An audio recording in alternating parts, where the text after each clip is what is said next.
perusahaan besar aja, apakah perusahaan besar aja yang butuh solusi IT? Enggak juga sebenarnya. Pertama yang harus kita pahami adalah semua orang yang butuh IT adalah orang yang aware dengan teknologi informasi tentunya, sehingga akan muncul sebuah kebutuhan gitu ya.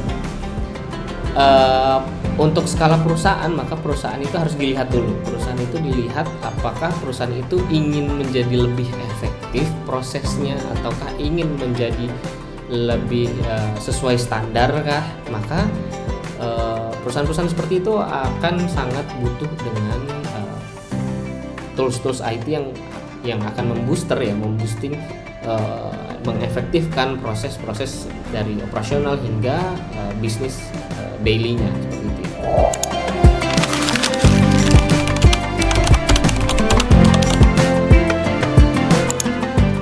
Saya rasa sama aja sih sebenarnya dengan bisnis yang lain.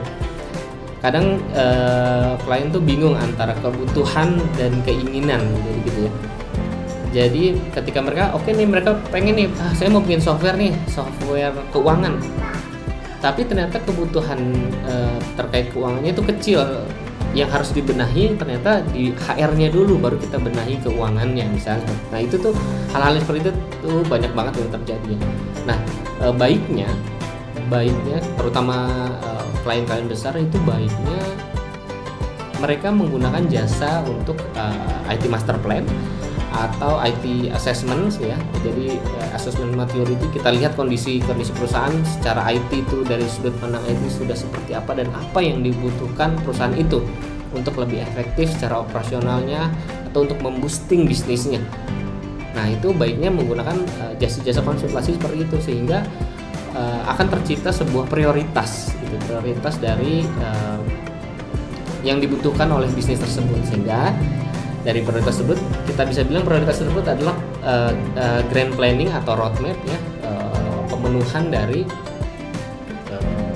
kebutuhan yang harus dipenuhi oleh klien. Nah, sehingga ketika datang ke kami sebagai vendor atau sebagai partner, kami sebutnya partner, kami sebagai partner akan straightforward membantu menghadirkan solusi yang tepat dan efektif bagi klien kami, seperti itu.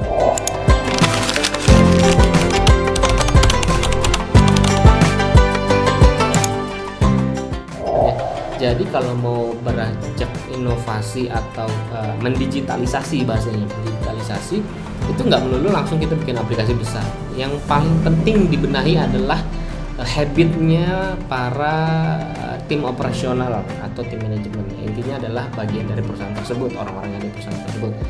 Apabila kita langsung menerapkan digitalisasi, maka ada resistensi orang yang tidak terbiasa menggunakan tools-tools IT atau IT sebagai alat bantu kerja kesehariannya. Untuk itu kita akan menyarankan tentunya menggunakan tools yang dekat dengan keseharian dahulu. Misal kita mau mengatur keuangan, maka kita kan bisa solusikan menggunakan Excel misalnya. Perhitungannya sudah jelas, template-nya sudah ada, maka dibiasakan untuk menginput datanya secara konsisten, sehingga di Excel itu pun bisa menghasilkan reporting yang dibutuhkan. Nah, namun seperti kita ketahui, Excel bukan kolaborasi tools yang berbasiskan hak akses gitu ya, dan tidak real time juga. Sometimes kita nggak bisa tracking siapa yang udah mengubah satu data tersebut gitu ya. Maka setelah dirasa ada kebutuhan seperti itu, berarti mereka membutuhkan software atau solusi IT yang lebih bisa mengcover hal tersebut, sehingga itu masuk ke ranah advance-nya lagi. Oke, apakah memang bisa disolusikan dengan tools-tools keseharian?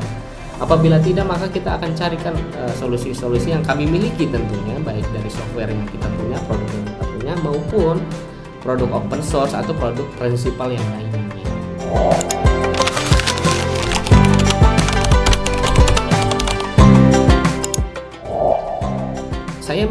Kami menyarankan lebih baik jika memang tidak ada kompetensi tim yang memiliki kemampuan untuk mengelola aset-aset IT, maka lebih baik itu bekerja sama dengan partner-partner seperti kami. Kami bisa melakukan manage service aplikasi, dan juga kami berpartner dengan proses Bistek untuk dari infrastruktur dan security-nya, maka klien akan menerima kemudahan dalam pengelolaan aplikasi, pengelolaan infrastruktur tanpa perlu menghadirkan satu tim khusus yang menjaga satu aplikasi atau satu infrastruktur IT tersendiri.